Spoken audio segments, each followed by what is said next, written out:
Dandan Global presents the DG Recruit podcast on everything headhunting and recruitment. Achieve the life and career you envision. What's up, game changers? It's your host, Dandan, founder of Dandan Global, the headhunting and career coaching company helping you achieve the life and career you envision. In today's DG Recruit episode, we'll cover what is a headhunter. As a headhunter who spent my entire career doing this job in recruitment, I love telling people what it is and what I do because headhunting has created me a life of wealth, prosperity, and opportunity to reach financial freedom by age 28. I could not have done it without headhunting and recruitment as my career. I tried a variety of sales jobs in my youth, during college, certainly in high school. I was already working on my sales skills. And when I graduated from college, I really didn't know what to do.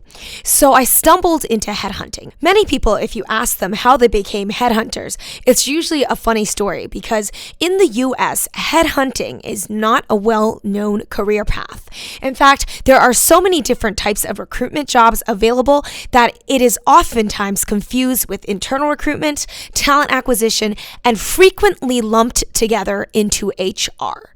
True headhunters hate this. We do not want to be bunched into all these different fields that really isn't exactly 100% what we do. So what do headhunters do? Let me explain it to you. Basically, headhunting is a segment of recruitment in general. Recruitment is a very nebulous term because recruitment means that people are recruiting for something. It's another word for sales. So if I'm selling you to join the army, I am an army recruiter. If I am a Uber recruiter, then I'm recruiting you to join Uber. If I'm an Apple recruiter, I'm recruiting you to join Apple. That is not a headhunter. All of that activity that I just talked about would not be what headhunters do. Headhunters are professional salespeople that exploit market and labor forces that are not being met, which means labor arbitrage. So have you ever heard of this term arbitrage? Basically, arbitrage means that you recognize an opportunity within a market to make a spread. A spread being your profit that you can generate from buying and selling of a certain commodity. In this case, our commodity, our product, is people. Not just anybody, because recruiters are very picky. Recruiters and headhunters again are external recruiters. Obviously, our job is to recruit. However, we do not work internally at any firm. Now, are there internal recruiters? Sure, those are called talent acquisition people. Some of them are definitely HR, it's a portion of their job. But headhunters, we are third-party recruiters. We work on what they call the agency side. Usually we have either our own agency or we're working under a larger agency. We are employed by either ourselves or that agency. And every headhunter, our job is to focus on a certain area, industry, or market profession, and really understand the hiring managers, which are the hiring companies and the individuals involved on the hiring end, and also the candidate side of things. So who are available? Who does this job? Who is just graduating that can do this job? Who has been doing this job for 2 to 3 years and is ready for a career move? Who might be a director of a division in this market vertical, in this industry, that we can place in another leadership role? It could even be executive search, which is the most senior band of people, the C-suite, otherwise known as C-level, chief executive level, and that includes board members. So that's really the full gamut of external third-party recruiting. We are called headhunters because a lot of times these people aren't just lying around. The best people in this market that we're trying to recruit for, the ones that all of our clients want, they most likely are already employed. And that's why we have the term headhunters. Not in the ancient sense of the mystical people who are in these tribes that go around killing people and taking their heads as souvenirs or some sort of shaman type thing. In the modern world, a headhunter is someone who goes into another corporation and steals candidates. Basically, that's what we do. We poach, we take, we network, and we get referred to our product. Our product then goes around telling all the other products about us, and before you know it, we own the market. So that is headhunting in a nutshell. Does it sound exciting yet? I hope so, because it is a lot of fun. Why is it fun?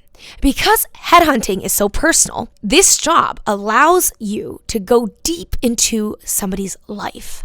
We get to see what they do day in and day out in their job, what they like, what they don't like about it.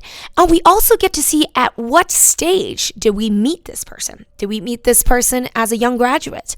Maybe we've now followed them throughout their career, and now we see how their lives have changed 3 to 5 years into the game. Now, what about our more senior candidates? What did they do? How did they get to their position? You'll get to understand so much about human psychology and what people do to get to where they are. And you'll also get to see on the flip side why people can't progress. Because you'll see the self-limitations that they impose on themselves and the type of limiting beliefs that they have that stops them from progressing on their own in their careers.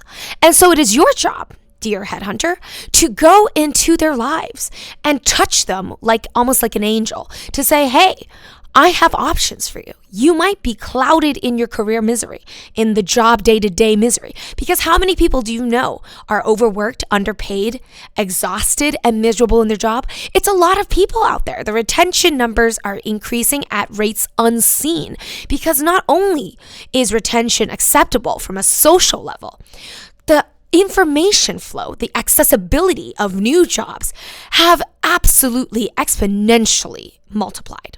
So a candidate who is good at their job, they can find a new company to work for in a drop of a hat. But they usually don't know how to do it. And that's why Dandan Global, my company, helps candidates understand how to gain control of their careers and their job search processes. DG Recruit is the division of my business that specifically educates the people who want to learn more about headhunting, what it is that we do. Since I have a big network and also an established presence of being a top billing headhunter, a lot of headhunting companies are looking to me to help make our industry better, because I know what happens in this job. I've lived it, I've breathed it, I've succeeded in it, and it is my bread and butter to help educate the general public on what headhunting is, what it isn't, and what it is really like to be in that environment. Mind you, not everyone's going to succeed in this job because it is not easy. If it was easy, everybody would be a headhunter. But the reality is, headhunting is dual-sided sales. What does that mean? Well, headhunting, I have to please both the client and the candidate. If you think about real estate, I love comparing headhunting to real estate sales because it is quite similar. On the real estate, when you buy a house, you usually have a buyer's agent who represents you as the buyer, and also the seller's agent who represents the selling party who has the home that you're most likely going to buy. What happens is you usually have to go through your broker to then talk to them to maintain regulatory compliance, because too much rough crap happens in mortgages and in the whole process of home buying that the authorities have really clamped down on the process of finding a new home, of buying a new home. So they ensure that you're not able to double dip and get both sides of the commission when you're an agent. So don't be confused and don't be jealous that your real estate agents make quote unquote so much money. They don't. They have to split their earnings with most likely another agent. That's not the same in headhunting. The headhunting as a job and as an industry is entirely unregulated. There are pros and cons to this. Obviously, for the people, startups like myself, it is wonderful news because we do not have to pass any sort of financial guidelines or any crazy, regulatory test to qualify for what we do. But the con to that is that crazy people can get into this business. And that's why if you have been met with headhunters before, or if you get a lot of messages from lots of headhunters, you probably have a pretty low opinion of them. Because a lot of headhunters out there, they don't know what to do and they don't know how to do their job right. And the retention issues in our business are astronomically high. When I was working as a headhunter in an agency, and this is a large agency, I would see about 90% of people leave our business within 2 years. The reason being, not so much that our company is horrible to work at or anything, but truly that the business is too hard for most people. You are responsible to deal with not only, let's look at our real estate analogy again.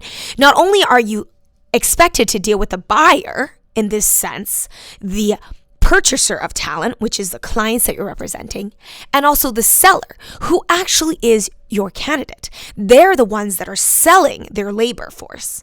So your job is always going to be a dual agent. You will never get to represent one side versus the other. You have to strike a delicate and perfect balance between the two. The buyer and the seller, in this case, the client and the candidate.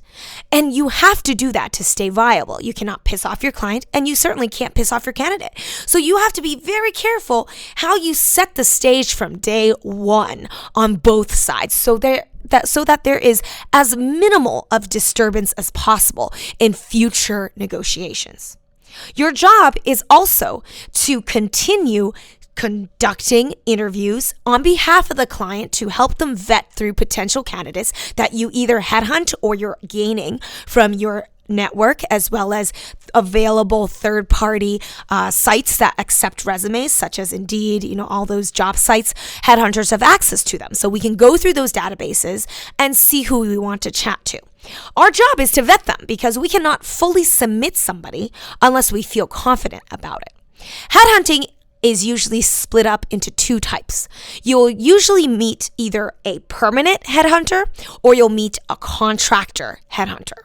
And these headhunters / recruiters, whatever you want to call them, they focus on two different types of setups in terms of invoicing the client. That's really the difference between the two types of recruiters. The permanent type of recruitment focuses on yearly roles, full-time roles, in which you're getting a W-2 salary. So most likely you're getting benefits, you're getting bonuses. It's a typical 9-to-5 job that you have a career and you're going to work towards it. And if you don't like it and you fail for whatever reason, you can just jump on over to another company that's going to hire you full-time. So this is W-2. This is called permanent recruitment. Now let's talk about contracting recruitment. A lot of businesses, especially in the modern era, prefer candidates who are working on a temporary basis. I'm not saying temporary as in half a business day. I'm talking about chunks of time. So they might have a project that's available for 3 months, and usually these clients are willing to extend. And the type of headhunters that service these type of client needs, they're called contract headhunters or contract recruiters. So your job is to help clients find these temporary contacts and contracts. And a lot of these people have their own LLCs or their own, 1099s that you're going to pay them. You essentially will pocket the difference between what you're paying the candidate and also what your client is paying you. Obviously, your client knows that you are going to take what is called a margin because of the work you're doing to source the candidate. And to the client, it really makes no difference because they had budgeted a certain amount of money for a certain caliber of candidate. So because you found those people and brought them to the table, saved them all the effort at interviewing and vetting, then they owe you money. So I hope you got a little bit of a sense of what headhunters do in this industry, what our job basically looks like, and how we're paid. In future episodes, you'll hear a lot more on the income potential as well as the day-to-day expectations of the role, in addition to the salaries and the career advice that you will face at every juncture of your career. We'll also talk about the different types of sales jobs there are in the world and how headhunting fits into it all. In future DG Recruit episodes, we'll also be hosting guests from all over the world in their headhunting experience and their careers. I hope DG Recruit is helping you understand the realities, challenges, and opportunities when it comes to headhunting and recruitment. Whether you're already a top biller or an aspiring headhunter, I'd love to get to know you. Sign up at dandanglobal.com to stay in touch on all aspects of career coaching and headhunting. Connect with me on LinkedIn. I'll see you there. Thanks for tuning in to DG Recruit. This has been a production of Dandan Global.